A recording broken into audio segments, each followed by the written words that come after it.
It was a clear and chilly night on April 14, 1912, as the Titanic, the largest and most luxurious ship of its time, set sail on its maiden voyage across the North Atlantic.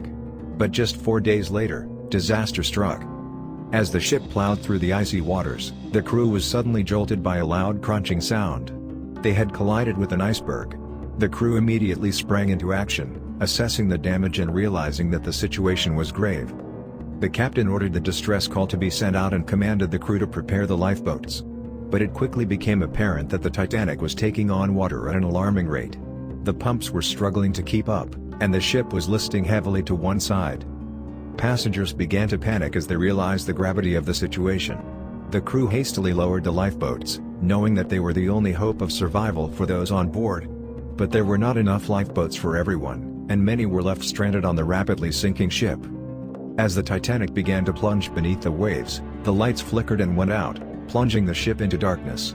It was a scene of chaos and despair as passengers and crew struggled to save themselves. In the end, over 1,500 people lost their lives in the disaster. But the legacy of the Titanic has lived on, as one of the most tragic and compelling stories of human survival and loss.